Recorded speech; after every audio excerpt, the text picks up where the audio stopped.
Coming up, Alexis talks about TV, Destiny shares with us some awesome Disney facts, Chloe shows us whatever this is, and I wrap it up with some games to play before finals roll around. Welcome to the Lakefront Entertainment.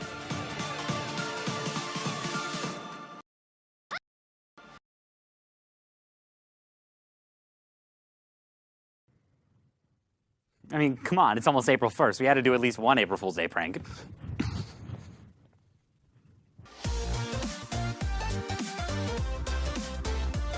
Hi, welcome to Lakefront Entertainment. We're super glad you could join us today. If I'm being completely honest, I did a little bit too much over spring break, so when I got back to OLLU, I thought about not doing the Lakefront Entertainment this week, but this said otherwise.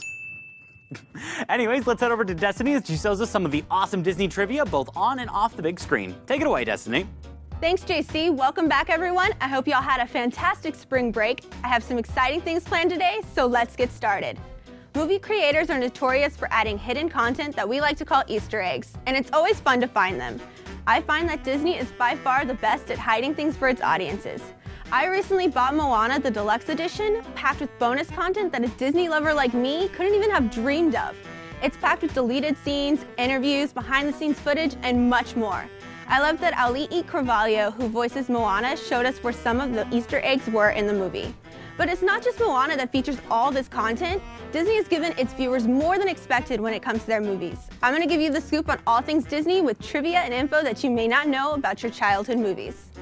With Disney's recent success at remaking its classic animated movies into live-action masterpieces, it's no surprise to find that they have a full slate prepared for more upcoming live actions.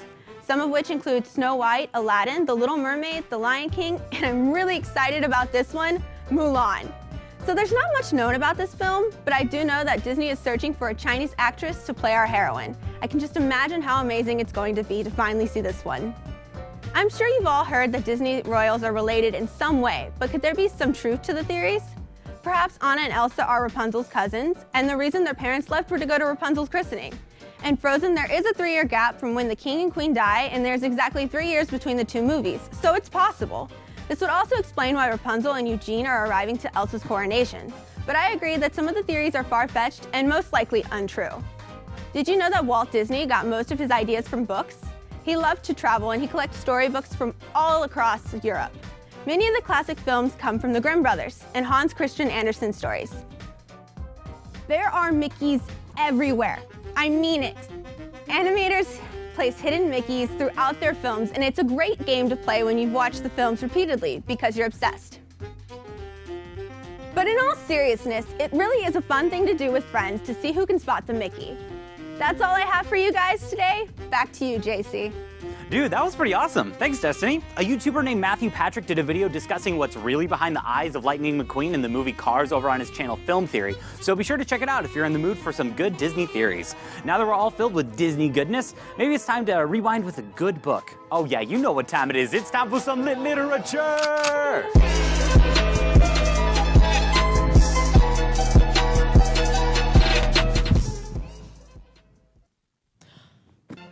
Hello, and welcome to Lit Literature, where we turn up the literature. Books! Love them or love them, books are everywhere. Okay, I didn't mean literally. The goal of every book lover is to make all of our non-literature fanatics read the novels that we love so much. Since I have so many books here, I'm going to show you some of my favorite ways to suggest books. The Vanna. The Spoiler. Oh, it's so good. But don't get attached to this one character. They die on page 27. The Hellicopter Mom. All right. Come on, focus. Oh, you're going to love this part. Oh, no, don't look at that part. Don't look at the... Oh, but come on, read this page. The Smuggler.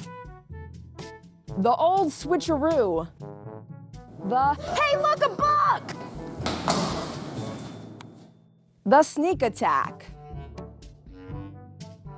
The Blackmail. If you read the book, you can get out. The Tease. The Squeal. Read it. The Hand of God.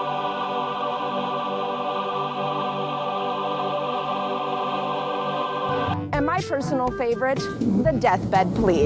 Yes, City. Yes, City, come here closer.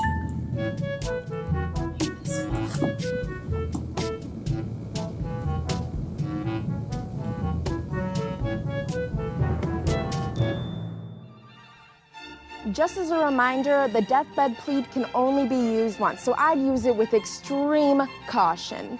If any of these suggestions don't work, you could just tell someone to read the book. Have you tried suggesting a book? What's your favorite way to suggest a book? No matter what you were reading, don't forget to keep on suggesting books and forcing all your friends to love the same thing you do. I guess I'm all booked, and I'm not throwing these. Nope, back to you, JC. You know, I'll have to try some of these out. Well, you know, once I stop watching TV. Hey, speaking of which, Alexis is gonna hook us up with the latest in television. We'll head on over after a short break to see what's good to watch on televatch. I tried to make that rhyme and it just didn't happen. We'll be back after a short break.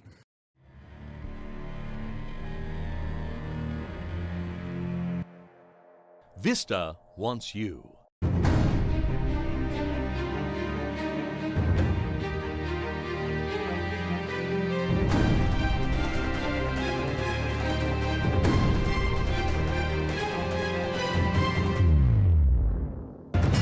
Your future belongs to you. Make your education yours, too. Hey guys, I hope your spring break was filled with food, fun, and binge watching a lot of TV. I know I spent a good portion of my time watching Netflix shows before they get taken down in April, and a favorite show of mine, just over spring break, celebrated 20 years since its pilot. In every generation there is a chosen one. She alone will stand against the vampires, the demons, and the forces of darkness. She is the Slayer, Buffy the Vampire Slayer to be exact. Buffy recently celebrated the 20th anniversary of its pilot episode. Buffy was actually a movie before it became a hit television show. The movie was released in '92 and 5 years later was adapted to TV screens everywhere by Joss Whedon in '97. After its premiere, Buffy continued to run for 7 seasons and led to the spin-off show Angel, which ran for 5 seasons. After its series finale, Buffy continued to run seasons 8 through 11 as a comic book. If you want to watch the show for the first time or just rewatch it again, you'd better hurry. Buffy and Angel are both on Netflix, but will be taken down on April 1st.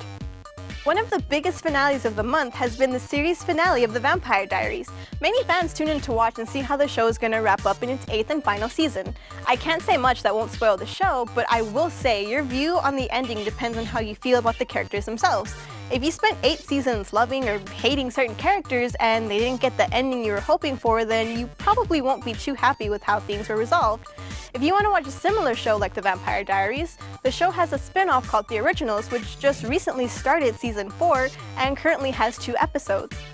Although some of the best shows are ending, whether they be temporarily or forever, maybe some new shows will help you get over the pain of saying goodbye to your favorite shows.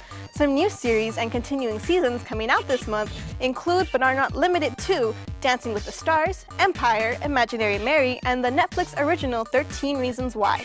That's all for now. See you guys next time. Thanks, Alexis. Hey, you know what? We got through an entire segment talking about vampires, and we didn't once mention Twilight. We've come a long way. I don't have the words to quite express how I'm feeling right now, but I have a picture that shows my emotions better than I can. This picture says it all. Anyways, I think it's time that we talk about some video games, shall we? One of the biggest concerns among college students is that we procrastinate all the time. Like every single day. We have way better things to do than studying or doing homework or preparing for our future. We'd rather be doing literally anything else. We still have plenty of time before finals to get some games in, so let's go through the games you need to play before finals week or you're gonna fail. If you've been living under a rock, you might have missed out on the video game explosion that was the Nintendo Switch. The Switch is a hybrid portable / home console that you can play on your couch or on the go. It's a pretty sweet system, and a bunch of people have gone out and gotten their Switch to play only one game, and that game is Legend of Zelda Breath of the Wild. Nintendo outdid themselves on this one. The story goes that our hero Link awakens from a deep sleep to find that all of the Kingdom of Hyrule has been destroyed. He learns that the villain behind this dastardly deed is none other than Ganon. Oh, wait, I'm sorry. Calamity Ganon. This great evil was sealed away within Hyrule Castle, and now the surrounding area has been taken back over by nature once again. Now Link has to scour the land, grow in power, and defeat Calamity Ganon before he breaks free and ravages the whole world. As far as gameplay is concerned, you control Link as you romp through the wonderful open world of Hyrule. And when I say open world, I really do mean open world. Heck, you can go straight from the beginning of the game to Calamity Ganon if you want. You can just walk on up to the final boss in like less than an hour. I mean, you'll die, but you can do it. While you're running around, there's various towns, dungeons, and enemy hideouts to travel to, loot, and explore. There's a solid amount of gameplay within Breath of the Wild to make it really well worth your purchase. And with almost seemingly endless stream of perfect scores this game is getting, it's well worth checking out. Legend of Zelda Breath of the Wild is available for the Nintendo Switch and the Nintendo Wii U now. There was this one game that was released a little while ago. You might not have heard of it. It was called like Minecraft, I think. I don't know. It was like this small game that no one heard of. Anyways, a spin-off of that game came to fruition just a couple weeks ago. Introducing LEGO Worlds. LEGO Worlds is an open-world voxel-based sandbox game. Basically what that means is you, as the player, are thrusted into a world made entirely out of LEGO bricks that you get to combine, shape, place, and destroy in any way you can think of. There's also this online multiplayer for you to build with your friends. I know that we might not be the target audience for this game, but I don't know a single person who doesn't enjoy Legos. If you enjoy building, you better get your fix before finals, and with it being available on basically every video game platform, there's really not a reason not to pick it up. You can get building with LEGO World on PC, Xbox One, PlayStation 4, and the Nintendo Switch today. Alright, so this last game isn't new or anything, but it has been consuming all of my free time, so I'm just going to warn you about it now. The game I am talking about is Factorio. In this game, you play as an explorer who's landed on a strange planet, and now your job is to build a rocket to escape. Here's how it goes when you first play the game. You notice some trees, and so you chop them down, and then you notice that there's some stone over there, so you grab that too. Soon enough, you've made a furnace to smelt iron into usable iron sheets to make yourself every 5 seconds. You find coal and iron fast. Man, keeping that furnace up is explosive. All for you, and then next you have yourself a basic factory that does everything for you. And it's amazing. It took me a while to figure out why I like this game so much. It's not the concept or the graphics or even the gameplay, really. The thing that makes this game so much fun to play is self-directed problem solving. As you play, you're guided by research that slowly builds itself over time, so constantly you're given new ways to build your factory. So then it's up to you to decide how you want to implement these new systems. Making a factory that's efficient is an extremely rewarding puzzle, if not a little frustrating at times. However, Factorio gives you all the tools you need to make it from being a lonely explorer all the way to building a rocket and escaping the atmosphere. It's actually not uncommon for me to find myself doing math to calculate my production cycles to see how many furnaces or steam engines I need, or researching how mechanics work to know how to best incorporate them into my designs. Oh shoot, wait, that sounds like homework. Wait, why isn't homework this fun? Oh, and just a heads up, this game is still in early access, so more content is being added all the time, including the recent additions of multiplayer and modding support. This game has a huge audience, and for only $20, the widely acclaimed 10 out of 10 factory building game Factorio is well worth the price. Though be careful, you may find yourself researching train systems rather than your history project. Well, that's all for this week's Lakefront Entertainment. Thank you so much for checking us out. And if you happen to be watching this online, go ahead and leave a comment below letting us know how we did. Feel free to share the show around and be double sure to say hi when you see us around campus. Thanks again, and we'll see you guys again next time. Take care!